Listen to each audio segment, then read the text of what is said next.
that I worked with that used Gong, and they failed.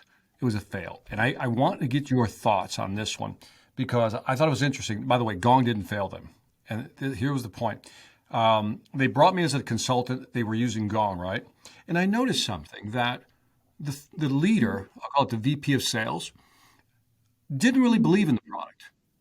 Just told their salespeople, I need you to use this. And I remember asking him, I said, is there somebody dedicated to really looking at the data, figuring out what, words are being used, really analyzing what Gong is giving you? And he said, yeah, we kind of have one person working on it part-time. And it just, at the end, fast forward the movie, they never really used it, right? Wound up canceling after a year or so, whatever it was. And I thought to myself, I said, the product didn't fail them.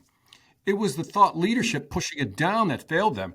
And I wanted to get your thoughts on that because I think sometimes we think by throwing Gong at the problem, it solves everything. But it really has to be a mindset that goes with that in order for this stuff to work. And I wanted you to, I guess, just kind of, end this podcast on that note. What thought leaders need to be doing if they want to use tools like this to be successful? So we've seen this story happen a million times, not only with Gongs, but with other tools as well. And here's how the story usually plays out. Gong has had massive success very quickly because you just switch it on. Nobody else needs to lift a finger. The reps don't change anything about how they work. They use the same email and Zoom and telephone to make their calls and have their conversations. And we start gently pushing insights and value their way.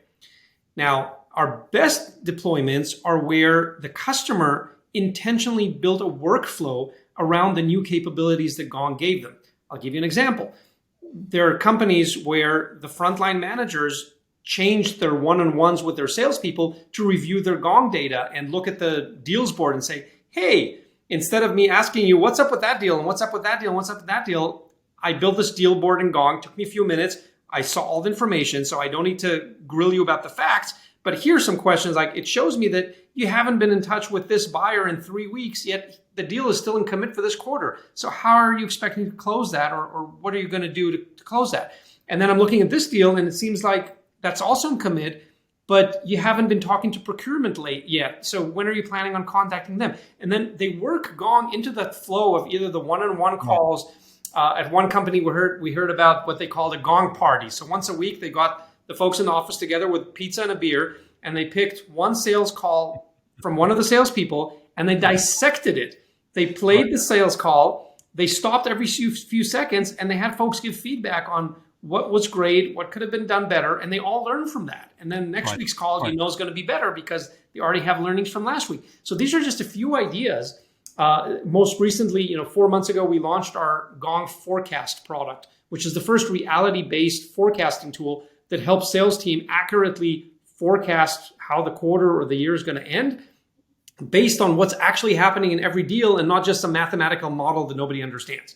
And so we sold over 100 units of the product in the first 100 days that we released the product. Teams are loving it.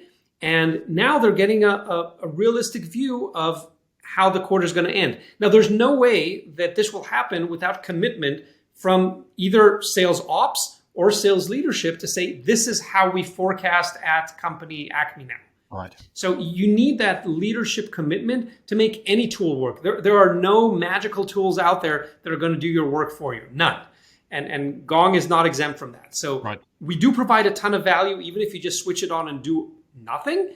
But as the company becomes more complex and bigger and the reps and frontline managers are waiting for cues from senior leadership on how we do things here, working Gong or any other technology into a workflow to say, this is how we now forecast. This is how we do deal reviews or pipeline reviews. This is how we're going to end the quarter.